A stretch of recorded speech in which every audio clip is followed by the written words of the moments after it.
Chapter 12:31 Phones Disseminated. All while that was happening, the construction of the new nuclear power plant was going swimmingly. Since they weren't in a hurry this time, Kong and the Rebornian engineers were able to take their time and make sure that the systems were their most efficient. After all, this wasn't like the Mobius factory. That one only needed to produce automobiles in a closed-loop system. However, the nuclear power plant would be connected to multiple territories in the Rebornian territories, all spanning hundreds of kilometers at the very least. If they didn't make sure that the proper precautions were taken, it would only take a single mistake before all of their hard work would be invalidated. And with the emergence of new enemies like Earl, Michael had to make sure that that would never happen. So they took their time. The Rebornian construction workers worked to dig deep underground, setting up the electricity lines that would eventually connect to each other in a grid. This was perhaps the most time-consuming part. They simply lacked manpower in this regard. At their best, they could only work on a few hundred kilometers of electrical lines in a day. Thankfully, the Earl's forces were quite easy to repel. The Shadow Orcs were on top of them, never letting them succeed in terrorizing Rebornian allies for even a single instant. This had surely frustrated Earl, who had thought that destroying Reborn would earn him easy honor. Now, he was panicking. If he couldn't even defeat a lower echelon company, then he wouldn't be treated seriously as an heir to the Oscorp conglomerate. And so, he sent his men to Angora City for information gathering. There, they lived for weeks, integrating themselves into the community, laying low and biding their time until they found the right opportunity to spy for Earl. They were searching for their secret. How did Reborn build something like this? There must be something they were hiding. And they found the phone. The smartphone, the magical item that allowed people to communicate to each other over large distances, for them to take a picture of the world in all its glory with perfect accuracy. The best part was that it didn't have any power source. It seemed to be powered by the environment. As soon as Earl found this out, he immediately told his men to start acquiring these phones in large quantities. "Buy them all, I want it for myself too," he demanded. And about a week later, a box of phones arrived in Earl's estate. "Give this to everyone in our estate. Tell them that anyone who is able to find the secret to the Reborn Company will get $1,000,000 sand dollars." And so, it happened that more than 1,000 phones were distributed to the servants, butlers, cooks, maids, and everyone else who had been subservient to Earl. It was quite ironic. These people had spent their whole lives stuck inside Earl's estate, never ever stepping foot outside. They didn't know that there was a better life for them somewhere out there. And now, Earl had just given them a way for them to get a glimpse of that world. Michael was once again in the shadow of Reborn headquarters, meeting with the Orc chieftains and the Rebornian officers. "They've taken the bait, boss. The phones have been distributed somewhere in Earl's estate BU-22, Naruto reported. This was all a part of Michael's plan. Ever since the Reborn Company had shown their fangs at the summit with the upper echelon company, Michael and the Orcs had seen a large uptick of visitors to the nation of Reborn. Those elites had been sending people to observe Reborn, find out more about this upstart company who'd proven to be able to fight even against the elites. And when they saw the different technologies inside, they were utterly shocked. The roads, the electricity, the large towers that seemed to defy reality, it was all too fantastical. And even if most of their spies told them about this, they just couldn't wrap their minds about it. They were in disbelief. In a world without magic, how was Reborn able to make lights persist in their nation even in the middle of the night? Their spies told them it was through these electric lines, but without seeing it for themselves, they couldn't understand it. However, unlike those kinds of technologies that couldn't be brought back for verification, there was something that could be taken. And that was the phone. Michael had started selling the phones to the nation of Reborn, only in limited quantities, of course. Now, since phones needed the Unity power source in order to work, something only he could create, he wasn't able to find a way to mass-produce them unless his Unity clones were working on them 24/7. That's why he only limited the production in the nation of Reborn. But of course, no matter how much they tried to keep this phone all to themselves, it was inevitable that other companies or organizations would get a hold of the phone. Michael was okay with this. First of all the information being sent from the phones were all flowing towards the Tesseract in his possession, and ChatJK6 could easily filter through them, making sure that Reborn's secrets were preserved. And second of all, the dissemination of phones would be an important piece of his plan to unify the world into his ideals. It was like an automobile. Once everyone had their own phones, the quality of their lives would significantly increase. Communication would be better than ever. Case in point. ChatJK6, are you ready to set the update on the phones? Yes, updating the phone's software and applications in 3, 2, 1. And suddenly, all phones in circulation throughout the royal continent all suddenly rang as the update was passed down onto them. Once opened, they would see a new application inside. Reborn Connect, a social media app where all phone users could communicate with each other. Chapter 1232, Reborn Connect. Once Reborn Connect was active, immediately, thousands of users began to send messages and pictures and videos in the main feed. They were mostly from the Rebornian citizens, who were already told about what the Reborn Connect would be. They began posting about their daily lives in the parched lands, eating their croissants while looking out at the busy automobile streets, visiting the baseball stadiums at night, or just a simple selfie in their air-conditioned living room. For the Rebornian citizens, this was their daily life. But for the few out there, a few thousands who had been able to get a hold of the phones, they were completely flabbergasted about what they saw. This looked like a completely different world. Under the pictures they would see, the location was tagged at the parched lands. But that didn't make sense. Wasn't the parched lands simply a desolate desert where no living creature could flourish, and why was it that in some pictures there was rain and even snow? It didn't make sense. It didn't make sense to the few upper echelon leaders who managed to sneak a few phones in their territory. Is this true? How could there be such a paradise in the desert? Was this what the Reborn Company had been hiding this whole time? No wonder they could fight against us. Their territory is even bigger than us. Their roads, their infrastructure, it's all beyond what we have in our lands. They have completely made their territory as automobile-friendly as possible. Look at the flow of cars, that must boost their economy by a ton. These upper echelon leaders were now completely wide awake by what they saw. They were completely cognizant of the fact that Reborn wasn't a company they should ever fight against. In fact, they were the only company worthy of being allied with. Immediately, they began to prepare a trip to the nation of Reborn. Let us travel there and see for ourselves. Prepare our automobiles. I want to see if this is true. Now, for most of the upper echelon leaders, they saw an opportunity. They saw Reborn's potential and wished that they could partake in their success. However, one phone user was completely hellbent on doing the other. Earl Oscorp, when he held the phone in his hands, he couldn't help but feel a tremendous greed for it. When he realized that this phone could send messages to each other and take an accurate picture of the scene as well, he immediately thought of the military application for it. With this, communication amongst their soldiers would be completely revolutionized. And with that camera, they could easily use it to spy on other territories and be able to take an accurate assessment of their territories. He'd been so taken by this idea that he completely neglected to see the other uses of the phone. He didn't even touch the Reborn Connect app, thinking that it was useless. Instead, he just began to use the phones to plan an attack against his other Oscorp sub-branches.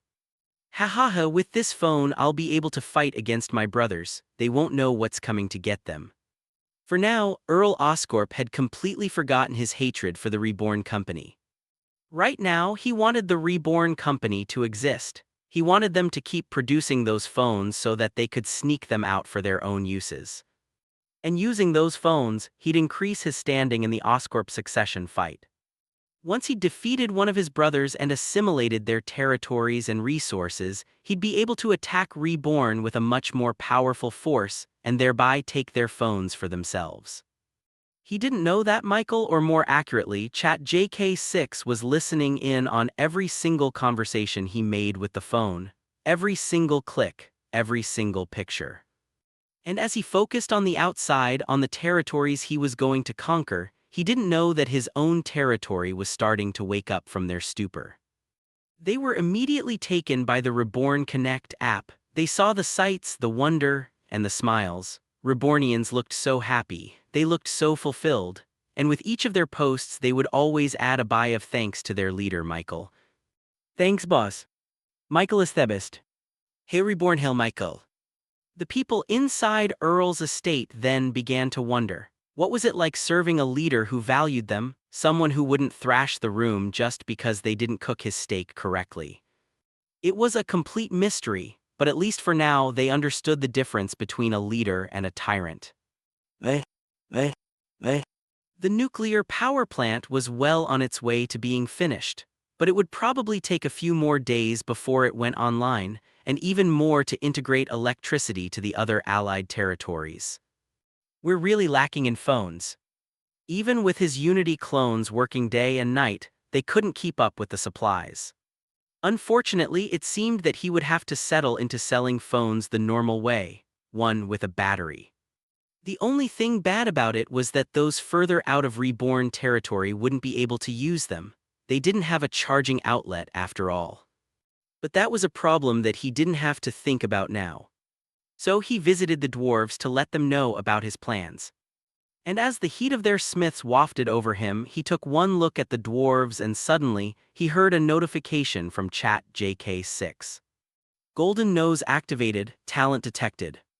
Suddenly, a golden thread appeared in his vision, soon connecting over towards the dwarves all around him. His eyes widened again. He couldn't believe it. What was their talent? The dwarves have the opportunity to evolve once again. Into what? They will become Rebornian dwarves. They will have completely evolved into a Rebornian, becoming more like you. They will be able to use Unity just like you and be able to forge them as well. Chapter 12:33, Construction Plans. Now, this wasn't the first time he evolved the dwarves. When he first met them, he was able to transform a few into golden dwarves, which allowed them to increase their capacity for production. However, this new evolution seemed like a completely different one entirely. What do you mean they can mold Unity? They will be able to take Unity and mold them at will, however, they cannot produce it themselves. This was like a gift from the heavens, a serendipitous discovery. After all, wasn't this exactly what he wanted to have? Wouldn't this completely solve his problems about producing phones? If what ChatJK6 said was true, then it meant that these dwarves could finally mass-produce the Unity power sources needed to make the phones work. And judging from the fact that every single dwarf in the vicinity was viable to evolve into their new forms, this meant that they would have more than 1,000 of them working on the phones at a single time. That was enough to form a factory. Of course, since they couldn't form Unity all on their own, Michael or his Unity clones would still have to produce Unity as a material. But that was very easy. All they had to do was fire a single Unity gun and they could take that and mold it into multiple Unity power sources. In fact, he didn't even have to use his clones at all. Weren't his drones capable of using his Unity gun as well? Immediately, this thought made his excitement thrum within his body. Finally, he could start the technological revolution of the world. This would be the start. My dear dwarven brothers, would you like to be a part of a revolution? They all stopped banging their hammers on their anvils, looking at him with interest. Would you like to be the very group who created something that would change the world at large?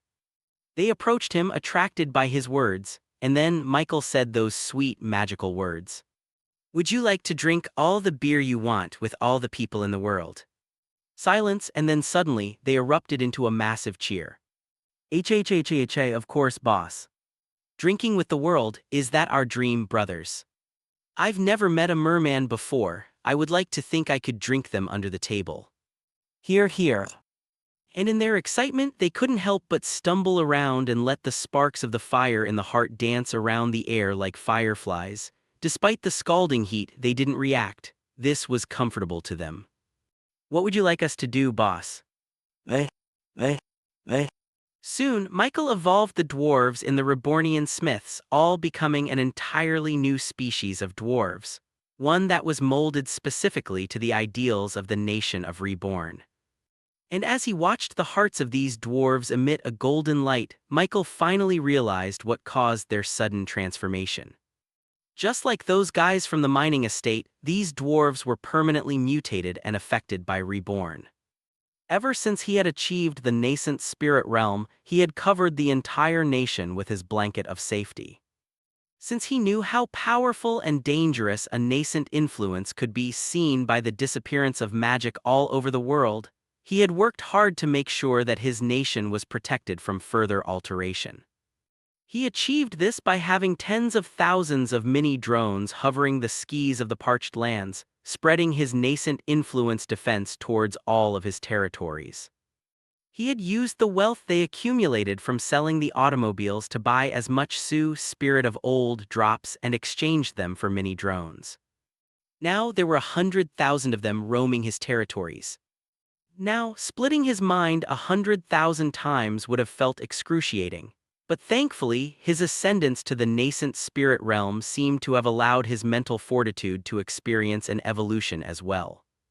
They still gave him a brain-shaking headache, making him pass out from the pain, but at least his mind didn't shatter. And now, the fruits of that sacrifice had proven itself worth it. The dwarves have evolved, allowing Reborn to evolve too. They could now mass-produce phones. They. Michael was quick to communicate with Kong, the nation's chief engineer, about his need for a phone factory. Unfortunately, it seemed that they were all busy with the construction of the nuclear power plant.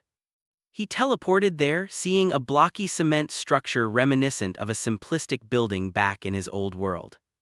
4 rectangular buildings with angled tops stood to make a foundation for the large globe in the middle. This globe, made out of polygons to create a sphere, was made out of mithril, the strongest material in the world.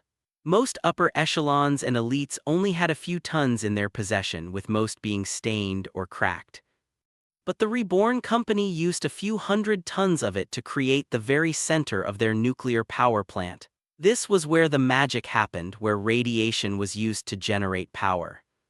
They designed it like this to ensure safety. Even if it exploded, it wouldn't wipe out a large chunk of the royal continent.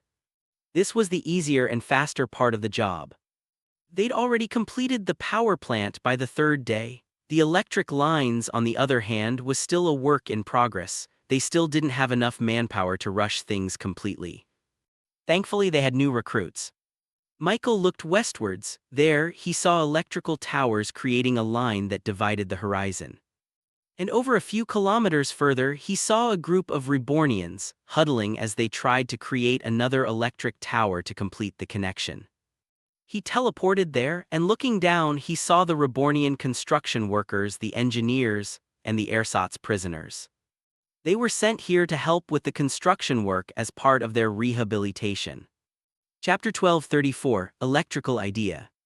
Kodger was the name of the ersatz prisoner leading the pack. He was the one in charge of an army when Michael stormed the island prison to rescue the Huntrax, the Heavenly Knight. They'd been here in the nation of Reborn the longest, meaning by all means they should be the one who were most improved, him and his team. However, it was the exact opposite. The Rebornian wardens found it hard to completely get these people to start believing in the ideals of Reborn. They were stubborn and refused to do anything that wasn't in accordance with their wills as ersatz members. "What are they making us do, leader?" one of his men asked. "It doesn't matter," Kodger said, his eyes furtively glancing over towards the other construction workers laughing while they were on a break. "Just keep your head down and don't get their attention." It had been a long time since they were imprisoned, and each day they prayed that they would be rescued by the ersatz leaders, by the Grandmaster. However, that day didn't come. And so, they thought that they'd spend their death in the parched lands, but strangely they weren't killed. They weren't tortured for information. They weren't even interrogated. They were just placed in their own rooms, given every amenity they wanted or needed. They just couldn't escape. But it's amazing what they could do. They were able to build that nuclear thing in a matter of days. Even these towers that we built is done in just half a day. Even they couldn't help but admit that the Rebornian company was truly a league of its own when it came to technology and innovation. They saw it firsthand in the prison, where lights were bright even at night and cold still blue when the sun was at its zenith. "Don't get fooled," said Codger. "These are just tricks. They're trying to play into our minds, lowering our guards so that we would betray the ersatz." His words were like a splash of cold water on the other ersatz prisoners. They were starting to enjoy life in Reborn, sometimes becoming comfortable even. However, this could really just be an illusion placed by their captors, their wardens. They knew how powerful a nascent spirit cultivator was. They could change reality how they see fit, which meant that the paradise they were in could mean that it was actually hell. They just didn't know it was. So just like how they were taught, they turned numb to anything and everything that the Reborn company tried to teach them. They were stone-faced, not letting their lofty ideals get into their heads. "Just a little bit more," Codger said. "If we see a chance, we'll escape. We'll escape and report back to our leaders about everything we saw." They didn't think that Reborn would be that stupid to let them out of that prison. But they did. And now they were working kilometers away from civilization, just a few steps away from the wilderness and into freedom. However, they didn't underestimate Reborn. This too could be a trap, an obvious crack in their defense that would lead to another trap. So they bided their time. They hoped that as they worked on the electrical lines, they would one day find an opportunity to escape. And so, the days passed. They helped the Rebornian construction workers build those electrical lines cleaving through the wilderness of the royal continent. Eventually, after a week of camping in the wilderness, they finally saw a glimpse of civilization. Down below the sloping hills, they saw a town, a small one barely bigger than a village. But it was a civilization where humans walked and talked and made trade. They saw carriages and those automobiles running through the roads. And there they saw the chance. "My brothers, that's it," said Codger. "That town must have a spy inside, an ersatz leader we could communicate with." The ersatz had planted many spies in almost every human territory. They hoped that this was one of those cases and finally they could be rescued. "Come on, let's get to work," said the Rebornian engineer. They worked, erecting the electrical lines both overground and underground.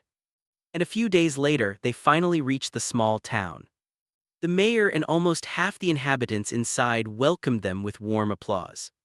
"My Rebornian allies, you're finally here," said the mayor. "Yes, we are sorry for the delay," said the engineer. "It doesn't matter, but that electricity, we'll have it by the end of the day, right?" the mayor asked. And in turn, the engineer nodded. It wasn't long before he instructed the construction workers to begin connecting the electrical lines they created all the way to the nuclear power plant over here to each individual house. Codger and the ersatz prisoners were tasked with connecting the lines to some houses. They weren't given the heavy task. They were just told to connect the two lines by plugging it together. Simple. As they did this job, Codger continued his search for the ersatz spy inside. However, in each house he couldn't see any of them. In the end, night came, thunder rumbled overhead and the rain quickly came. Then hail, cold hard rocks pelting down from above them. Immediately freezing air breezed through the town. The inhabitants of the town quickly took cover to their houses, hopping for reprieve. Codger couldn't help but sneer at them. Didn't they know that they wouldn't be safe in their houses? Even those hearths and fires wouldn't do anything with this kind of cold. He'd experienced this before too, in his youth, seeing the familiar shivering in the family and the house they were working on. They wouldn't have had to suffer this if they had just allied with the ersatz. They would have obtained power to make even the cold shiver in fear. Instead, they allied with Reborn, a weak company. But just then, lights beamed from the ceiling, one of the light bulbs that the construction workers placed earlier. And then heat, warm, comfortable heat. The family inside immediately burst with joy. Thank you, now we don't have to worry about the winter." It was a little girl hugging his knees in thanks, and Codger, unbeknownst to him, let a single tear flow down his face. Chapter 12:35 C. Codger stood there in complete shock as the child returned to her parents and they continued to celebrate the light under their roofs. They were safe, they were warm, they were happy. He wasn't the only one feeling this way. The other ersatz prisoners around him were in complete silence as they began to realize what they did. The family praised them as if they saved them, as if they had just rescued them from the maws of a terrible monster. They barely did anything, and yet this family was safe. They would no longer have to worry as the night came and the blizzard brought chaos outside their four walls. Light would continue to suffuse this household with warmth. And all they did was connect a few wires. It was this easy, changing lives was this simple. They thought that security, warmth, and peace could only be achieved through having tremendous power. Only by changing yourself into a zombie monster without a beating heart could you defeat the other monsters of the world. Yet why did this family look more happy than them? Why were they more comfortable even though they were as powerless as they were before? They couldn't understand it. The ersatz codes, it prioritized the end goal. As long as they saved humanity from their own doom, it didn't matter what they did. If they had to sacrifice thousands, millions, or even billions of people, they would do it in order to save their species. They said that this was the only way for everyone to achieve happiness. Yet, why were these people already happy? Would they become even happier, more content, more secure, if they had succeeded in their goal and destroyed the current rule of the world? That question plagued Codger as they exited the house and returned with the Rebornian construction workers. Eventually, one of the engineers approached them. "Good work out there," the yellow Mankey said. "Boss says he appreciated your efforts, and so he rewards you with a small break. Go do whatever you want to do while we're here." This was it. This was exactly what they were waiting for. Codger could use the excuse of exhaustion to look for the ersatz spy in this town. And yet, "What about you?" he asked the Rebornian engineer. "Us, we're going to continue working on the neighboring town. The blizzard will soon move towards their location." As the engineer said that, he continued to pack with the rest of the Rebornian construction workers. Even though they've worked the entire day, even though the blizzard continued to pelt them with cold, hard ice from above, they were still roaring to work for more hours. Codger saw that look in their eyes. They weren't being forced to do this. They want to do it. They were genuinely excited to see the other territories become blessed with electricity just like this town. And as he began his thoughts, he couldn't help but call out to the Rebornians. "Wait," he said, "take us with you, we can still work." He didn't discuss any of this with his fellow ersatz prisoners, but it looked like he didn't have to. They were as eager as him. The yellow Mankey engineer smiled and nodded. "Looks like boss was right. Good, let's get going and spread the comfort of reborn." They. The ersatz prisoners continued to work for the Rebornian construction project, visiting territories, connecting houses onto the electrical grid, and changing the lives of people right in front of their very eyes. And as they kept on going and going, Codger's temperament became more and more subdued. He was deep in thought, ruminating, thinking. Of course, Michael watched all of this from afar, using his mini drones. Just for safety's sake, he always had a mini drone following the ersatz prisoners. Don't get it wrong, it's not because he didn't trust them, it was because he didn't trust the mischievous slime that was under the shadows. Fudge, of course, wanted to take a more active approach in changing the brainwash embedded into the ersatz prisoner's mind. It seemed to work for him, as he already had a few ersatz prisoners transition into becoming devout worshippers of the Iron Maiden. Michael took a different route. He believed that they could change by themselves even without having to force them to change. And it looked like he was right. Slowly but surely those ersatz prisoners were starting to change. They seemed more eager at work, especially now that they knew who they were working for. They were working for the smiles of those families. This was killing two birds with one stone. He was able to change the ersatz members while also speeding up the construction of the electrical grid around their territories. Their new prisoners were a good source of manpower they desperately needed. By now, about 40% of their new allies and territories were covered in the electrical grid. This was great news. Now that the nuclear power plant was finally completed, Kong and the engineers could finally start the construction of the phone factory. Kong, thankfully, was already ready with the blueprint with the phone factory. It seemed that he had coordinated with the dwarves who had been more than excited to start their contribution to the Rebornian business. And so, with their help, the construction of the factory started. Meanwhile, as this happened, Michael took a look at the current situation with the people of the mining estate. Using his thousands of mini drones above the nation of Reborn, he was able to locate them quite easily. They seemed to be having fun in the roller coasters.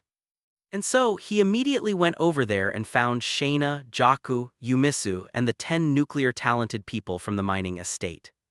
As soon as he landed, Shayna immediately came up to him with an excited look on her face. "Lord Michael, you have got to see this. This is amazing, right?" Chapter 1236, Coaster. Michael stood there, not understanding what it was he was supposed to see. The 10 talents from the mining estate were currently riding the Cthulhu roller coaster, seemingly enjoying themselves. Now, these people had spent their whole lives in their mining estate. Their experiences didn't go beyond mining, spending time in the caves and nothing else. They were less traveled than even that of rocks. And so, faced with the Cthulhu monster as big as the heavens, their hearts were obviously unable to take the fear and caused them to scream out loud. He watched them come out on the end of the ride and then immediately roll back up into the mouth of Cthulhu. They continued to ride it 3 more times before Michael finally turned to Shayna. "Are you torturing them?" Shayna shook her head. "On the contrary, Lord Michael, I'm helping them. Please look at their Godforge pieces." Godforge pieces, as far as he remembered, it had only been a few days since he awakened those people.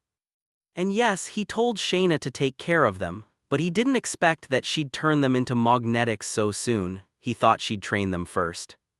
So, prompted with her words, he put his attention on the 10 talents riding the roller coaster all by themselves. And as he used his supreme talent, he noticed something. In the hearts of these 10 people, he saw the orange, warm glow of Godforge pieces illuminating them even through the walls of Cthulhu's stomach. His eyes narrowed. The Godforge pieces were bigger than he expected. It wasn't until Chat JK6 pointed it out to him did he finally realize the discrepancy. 3rd stage of body formation realm. And as he saw that, he couldn't help but let his jaw fall to the floor. They're already at the 3rd stage. This didn't make any sense. They were supposed to have only awakened as a magnetic barely a week ago. They shouldn't even be able to manifest their divas yet.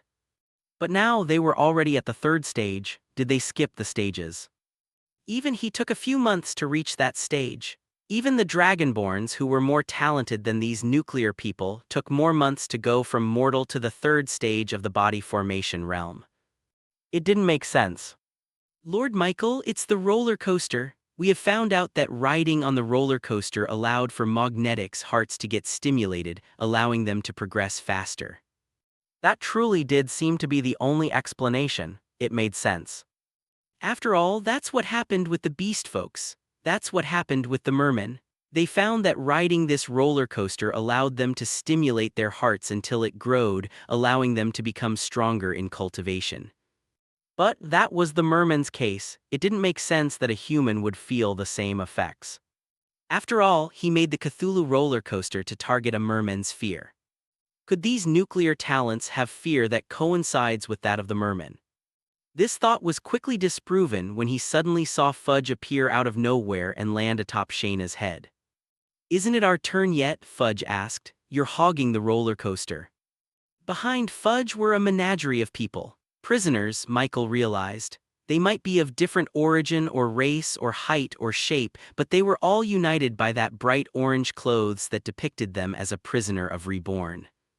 "Who are they?" His words faltered when he looked at the hearts of these prisoners, Godforge pieces. "Oh hey, Master, I've taken a few of our funds to buy Godforge pieces from the Thunderfoot clan. That's fine, right?"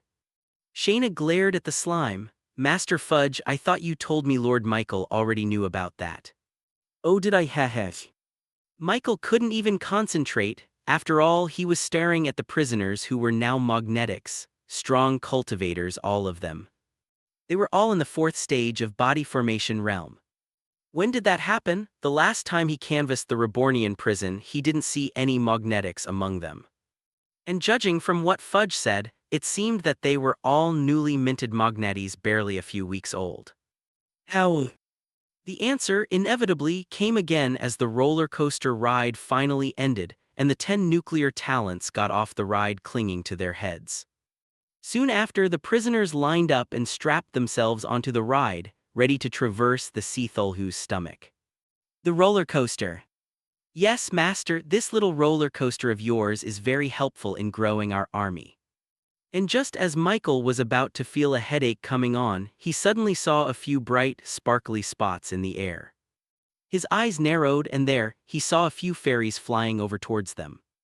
Golden nose activated, talent detected in the near vicinity.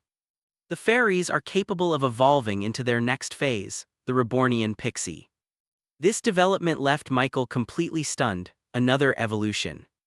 Perhaps this was the most surprising, it didn't make sense. After all, as far as he knew, fairies couldn't be awakened, not by him at least, he tried multiple times before.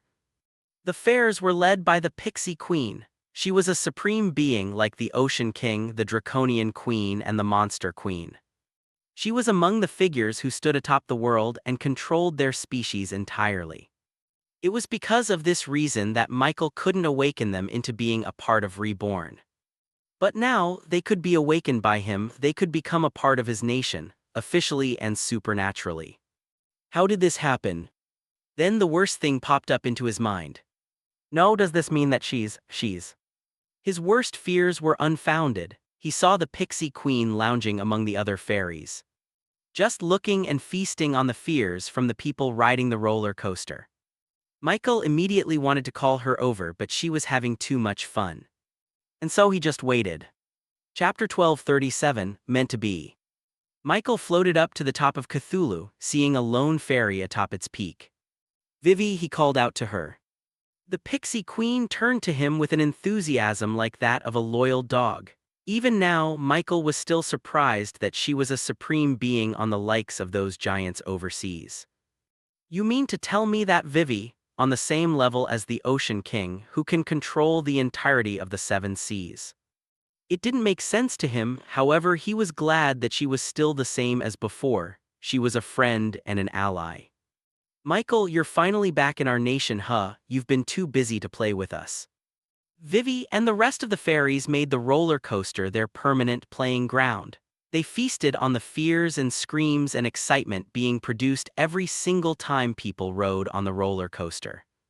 And it looked like they were being fed well. The fairies were looking a lot more vibrant. It's as if before they were just as bright as a little firefly, but now they were actually like stars in the open air. It was quite an extravagant view, which Michael guessed was the reason why there were so many visitors in the roller coaster every day. Vivi even more so. If it weren't for the sun blaring its rays above her, she would have been shining like her own sun. I'm glad to be back, he said to her. Can you explain something to me? Vivi's cute head tilted to the side. About what? And then he talked about the evolution and awakening of the fairies, which was impossible before. Even most of the dwarves are able to evolve now, Michael said offhandedly. Do you have any idea as to why? Vivi flew over towards him, zipping around like a little fly. She inspected his body with a lot of scrutiny, as if there was something about him that was interesting to her. And eventually she turned to his chest. Michael felt a little bit flustered as Vivi hugged his chest and closed her eyes. Hey. Don't move, Vivi said seriously. I'm trying to hear something. And since she was busy, he didn't disturb her. After a few seconds lapsed, she suddenly opened her eyes wide and looked at Michael with excitement in her eyes. You're starting to become like me, she exclaimed. Michael was still clueless. I don't want to be a fairy, he said. Vivi laughed at his joke. No, seriously, tell me, what am I become like? The Pixie Queen turned her head away from him, stifling a laugh. She was snickering at him. And there he could see the mischievousness flash across her eyes. He could tell that he wouldn't be able to make her spill the beans so easily. She was feasting on his curiosity, Michael realized. She was having fun teasing him like this. Come on, tell me, or else I won't start construction on the other roller coasters, he said. Vivi put her hands behind her back, looking up. Let me see, I'll tell you only if you do. She whispered her terms to him. Michael sighed and eventually agreed. Great, she exclaimed. Now tell me. But before he could finish his words, Vivi turned towards the fairies down below, following the roller coaster ride as it was about to enter Cthulhu's mouth. He agreed, let's go girls. And as soon as she said that, the fairies abandoned the roller coaster and took off into the horizon, towards the nation of Reborn in the east. Vivi, he called out to her. The pixie queen, flying behind her fairies, turned around to face Michael while still flying. There's only one reason why someone other than me is able to extend their influence on the fairies, Vivi said. Fairies were supposed to be in her domain, he shouldn't be able to awaken them, no one could. That's only if they're on the same level as me. You're becoming who you're supposed to be, Michael, Vivi shouted. You're becoming a supreme being. Michael's jaws dropped to the floor, but before he could ask for more, Vivi and the fairies disappeared into the nation of Reborn. What? He was becoming a supreme being. What did that even mean? He didn't know much about supreme beings. All he was told was that they were the pinnacle of their respective species. They were at the top of the food chain, controlling everything in their domain. They were different from nascent spirit cultivators or the supposed realm beyond that. They were something more. The Ocean King controlled the seas and all the mermen. The Pixie Queen controlled all the fairies. The Draconian Queen controlled all Draconians, and so on and so forth. Then, if he was going to be a supreme being, then did that mean that he was? The thought seemed too far-fetched. However, it would make sense as to how he was suddenly able to awaken species he wasn't able to before. Me, I'm going to be the supreme being for all humans? Nah. Vivi was probably lying, right? She was mischievous. She would lie to him so that she could see that look on his face as he had now. May I remind you, your talent ever since you awakened were always at the same level as the supreme beings, said ChatJK6. Now that she mentioned it, that was true. When he got his talent appraised, it was said that his kind of aptitude wasn't seen ever born in the human continents and only seen by the likes of the supreme beings of the world. In fact, he had been showing signs of it all this time. He was able to awaken Fudge, who was a monster. He was able to awaken a Nixie, a merman, and now he was able to awaken fairies. He had a supreme talent, 2 of them actually. He knew that, he just didn't fully understand what it meant. Chapter 1238, Supreme. Michael, still reeling from the revelation he had just been given, floated back down with the rest of the Dragonborns. Now that it's been pointed out to him, a lot of things were starting to make sense. However, there were still a lot of things that didn't make sense. For example, why did people start to become stimulated by the Cthulhu's roller coaster ride? He thought that only mermen should benefit from this. But now, it seemed that anyone with a God-forged piece in their heart could benefit from riding in it multiple times a day. The prisoners, which Fudge took care of, were starting to get stronger as well. All they did was ride the roller coaster every day, and now there were even some of them who reached the 4th stage of the body formation realm. That was way too fast. He still didn't understand why this happened. At first he thought it had something to do with the fairies. He thought Vivi was somehow manipulating things from the sidelines. But his conversation with her didn't imply such actions. And since he hadn't yet evolved or awakened the fairies, it meant that he also wasn't the reason for this change despite starting to become supreme, just like Vivi said. Then why? He looked up at the grand stature of the Cthulhu structure, and his eyes widened. Could it be? Could the real Cthulhu be the one responsible for this change?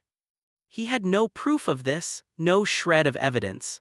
However, he had a feeling that the Leviathan monster he met in Nixie's dream was the one who had influenced this roller coaster to become something different. After all, Cthulhu was a powerful being, probably at the same strength as the supreme beings or possibly even stronger. It was still alive during the ancient era. The fact that it was still here, still alive, meant that its power was beyond anything he could ever think of. It wasn't far-fetched to think that it could somehow imbue some of its essence into the roller coaster, thereby letting it have a small piece of supernaturalness into its structure. That was his theory anyway. Perhaps this was accurate, perhaps he was wrong. Anyway, he was glad that they discovered this feature of the roller coaster. This meant that they'd be able to train their cultivators here anytime they wanted. Usually, cultivators had to fight other magnetics if they wanted to stimulate their divas into growth. Yet, this proved that all they had to do was ride the roller coaster a few times a day, and it would be enough for them to grow their divas. It was basically a magnetic factory. Eh, eh, eh. Michael soon left his officers to argue amongst themselves. Each of them wanted their own protégés to have a turn at the roller coaster. There were only a few spots available in each car after all.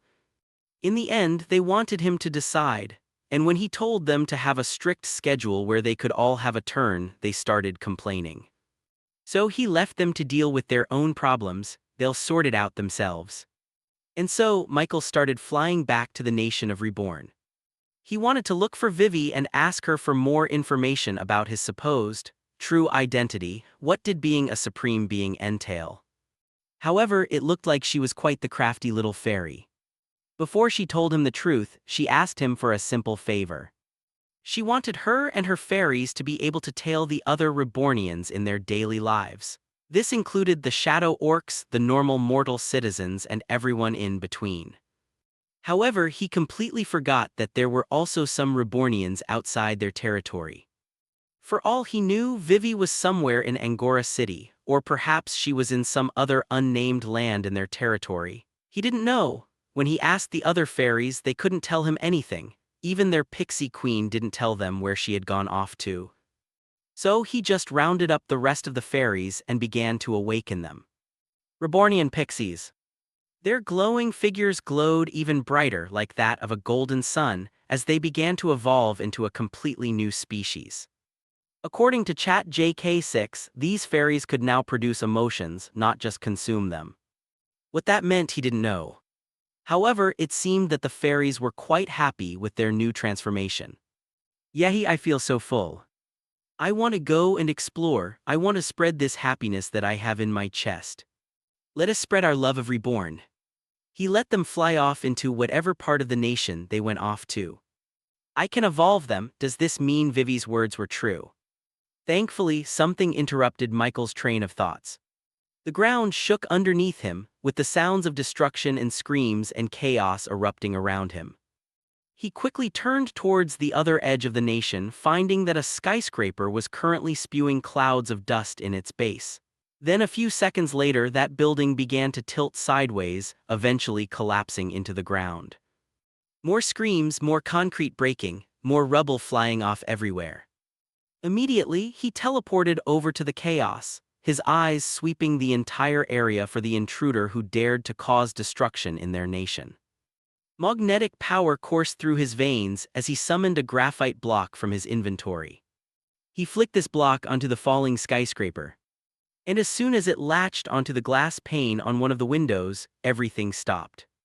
Its downward momentum suddenly reversed, with the building slowly moving upwards. The rubble that was crushed underneath immediately rejoined where it had originally been. Even the dust clouds that spewed out were billowing inwards, revealing all the damage that had been done. This was his power, a reverse block. He teleported down. "Is everyone okay?" he asked. And then he saw a group of Rebornians looking at him with shock and a little bit of disappointment. "Bro, Mike." He turned, only to see a dragon at the side of the skyscraper. Chapter 1239, Kingza. Michael saw a strange scene. At the side of the very skyscraper that had been destroyed, the very same one he had reversed into normal had a red dragon sticking out on its side. In any other scenario, he would have thought that they were being ransacked by the Draconians. However, he recognized that dragon and that nasally, high-pitched, prepubescent voice. It was none other than Zion, the youngest of the Dragonborns. And atop the skyscraper itself, he saw a woman, a blonde-haired girl who looked to be too similar to someone he knew to mistake them. That was Kuno. Kuno, the original vampire, their progenitor. And from the looks of it, it seemed that she was dangling by the side of the skyscraper, about to be devoured by the young Dragonborn. He didn't know what to make of it all. Had everyone gone insane? Cut. His thoughts were interrupted by a loudspeaker voice from the bottom of the busy thoroughfare. He looked down, only to see a group of Rebornians all looking at the scene he apparently caused with disappointment in their faces. They had cameras on them, real professional ones that had tripods supporting them. And those cameras were pointed at the very climax of action, where the blonde woman was supposed to fall and get caught by the dragon. Let's take it from the top. Michael focused his gaze on the person shouting those commands, a blue manky Rebornian with a speaker held near his mouth. He recognized this man. As he might recall, the blue manky was named Hamlin and he was an A-class talent. Talent theater maker, Chat JK6 reminded him. Theater. And then it all started to make sense. Zion, I would like more emotion from you, shouted Hamlin. You're supposed to be anxious. Your lover is dangling from the top of the tower, you want to save her. However, there are police officers trying to shoot you down. You should be conflicted in trying to protect yourself in destroying those pesky cops and saving your romantic partner. The dragon looked down with a determined look on his face. Yes, director. And Miss Kuno, Hamlin called out. The vampire progenitor looked down from the peak of the skyscraper and tilted her head. Her blonde hair shimmered under the light of the sun. It gathered some oohs and ahs from her fans gathered by the side of the shooting area. You're doing great, honey, keep it up. Hamlin, done with his directions, sat up from his director seat and walked towards Michael. As he did, multiple people, probably assistants, came towards him and talked about some of the scenes they were going to shoot later today. Hamlin gave them some brief directions before turning them away. He took a cup of coffee as he faced Michael. Boss Michael, Hamlin greeted. Michael stared at this blue manky in complete disbelief. The last time he saw him, the demi-human could barely even complete his sentences before stuttering. It seemed that after Michael awakened him, he also inadvertently awakened his confidence. Ooh, what is this? Oh, this, Hamlin said, feigning humility. This is just a little movie we're trying to make, born from my own creativity it is. Thankfully, I have talented people making my imagination come to life. Hey, can you please put the light a little bit more to the right? Thank you. This truly did look like it was a scene straight from his previous world. The only difference was that there were demi-humans taking charge of the shooting instead of humans. You didn't really answer my question, Michael said. Oh, the name of our movie is called King Zion. It's a story about a misunderstood dragon who was forced to enter into civilization and wants to go back to his territory. But in the middle of this, he finds love with a human from the city. Michael raised his hand to stop Hamlin from continuing on. That story looked completely similar to a famous franchise back in his previous world. No, I mean, why are you destroying a building? Hamlin looked a little bit flustered. I thought you knew, Boss Michael, we had permission to close down the entire block of the nation to shoot this movie. From who? From our star lead himself, Zion. Michael shook his head. Of course, why didn't he think otherwise? Don't worry, boss, we made sure that everything was contained in the scene. No casualties, no injuries, we have magnetics on standby to make sure nothing bad happens. Although, if I may be so bold, I would like to say that you were a little bit too early in your reconstruction of the building. The script says that the skyscraper would fall into rubble first, and then the dragon would emerge from it with his female lead on his back, safe and sound. Then, they ride off into the sunset. At this point, Michael couldn't help but shake his head. As it turned out, he didn't save the building from getting destroyed, he just made a mistake in the shooting. It's gonna look so good, boss, I guarantee it. Once we project this onto the screens, everyone is going to love it, said Hamlin. And in the end, Michael decided to let them do whatever they wanted. He preferred them not destroying nation property, but it looked like they had construction worker magnetics on standby to reconstruct the building right after shooting. Hamlin was a good director. He had everything under control, including Zion, who was currently reciting his lines off to the side. This was perhaps the most impressive thing he'd seen. And he was right, during times like these, it was important for people to still have something to enjoy. Entertainment helped unite people. And now with electricity prevalent in their allied territories, even they would be able to watch the movies and shows produced here in the nation. Oh boss, you want to appear in the sequel? I already have one cooking up. Michael disappeared. Chapter 1240, Visiting. Meanwhile, in the upper echelon society, Reborn was still the current talk of the town. Gordon Zentmeister, patriarch of an upper echelon company ranked in the upper top 20, immediately heard word of a new invention amongst the Rebornian. "This phone, are you sure?" he asked one of his spies. A fully black-clothed man kneeled in front of him. "Yes, master, we have spies on the other upper echelon companies, and some of them are showing signs of movement. After some digging, we found out it's because they were able to smuggle this phone from the Reborn company." Gordon went silent. Reborn was now their ally, and after knowing that other upper echelon companies found out about the phone, this left him quite perplexed. After all, he didn't want their enemies to get their hands on the phone, so he wasn't sure if he should act or not. But on the other hand, this may be an intentional ploy by the Rebornians. Michael was quite a smart kid. He would know that people would want and covet the new technology that he'd been putting out. "There's no other choice. Get my automobile, we're traveling to Reborn." "Eh, eh, eh." "This is an outrage," said a large man. His stature was like that of a bear with a beard as voluminous as a lion's mane. He was the patriarch of the Lionheart family, the very family renowned for their lineage that left them very talented in the art of the sword. The previous heavenly swordmaster was one of theirs. He was the Lionheart patriarch's grandfather, and he wasn't the only one.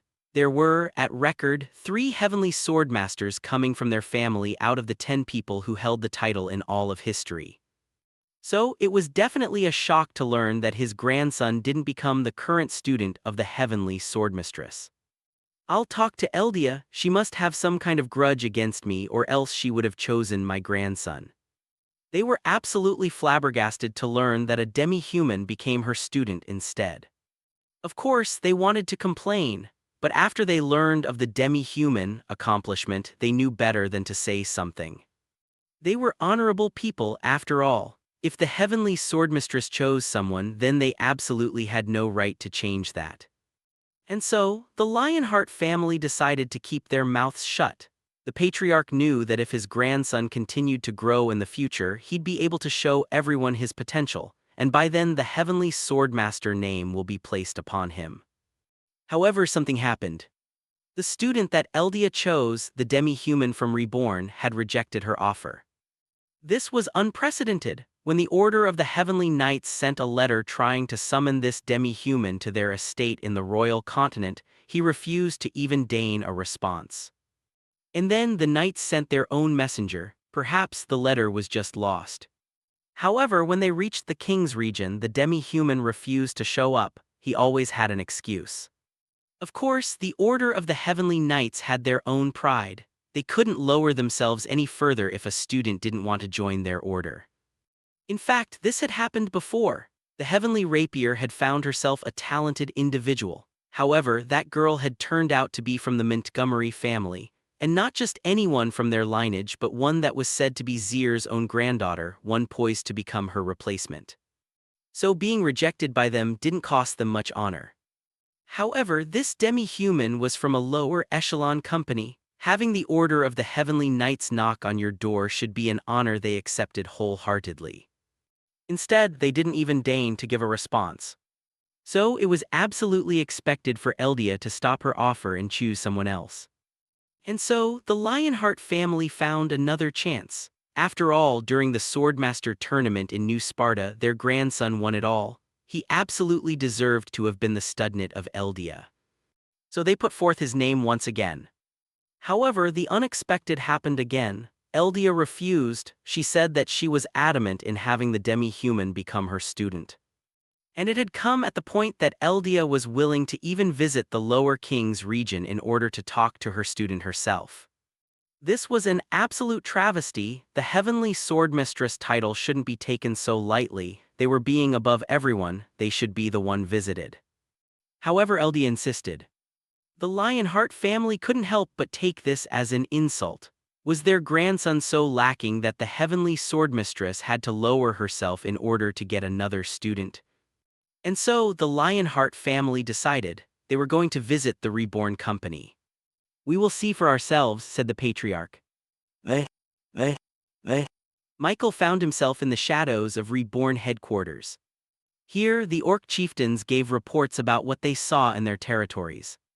BU-22, our allies have finally been connected to the electrical grid. Ra-ta-ta, we gave them the basic electrical appliances, lights, air conditioning, refrigerators, anything essential. Michael nodded his head, appreciating their reports. How about our enemies, the Oscorp? They have retreated for now, boss. They seem to be focusing their forces inwards. It seems that Earl is now trying to fight one of his brothers in the north. They are using our phones as their weapons. But this is good. All their information is being transmitted right here in our headquarters. And since Earl had some of his soldiers retreating back into his army, we were also able to sneak in some spies without their nascent spirit spymaster knowing about it. As of now, Michael was going to let Earl destroy himself. Meanwhile, the orcs would help by sowing chaos and doubt in their soldiers. Not only that, but he was learning a lot of information about the other Oscorp branches. Sir, we have detected movement in our border. We seem to have a flurry of visitors coming into our territory. And that brings us to the end of this chapter. This is Jason Audiobook, and I just want to give a huge thank you to every single one of you for staying all the way through. Whether you're listening to relax, to escape, or to dive deeper into these incredible worlds, your time and support truly mean everything. Every like, every comment, and every share helps this channel grow and allows more stories to come to life in audiobook form. You're not just listeners, you're part of this journey. If you have a web novel you'd love to hear turned into an audiobook, don't hesitate to send me a DM.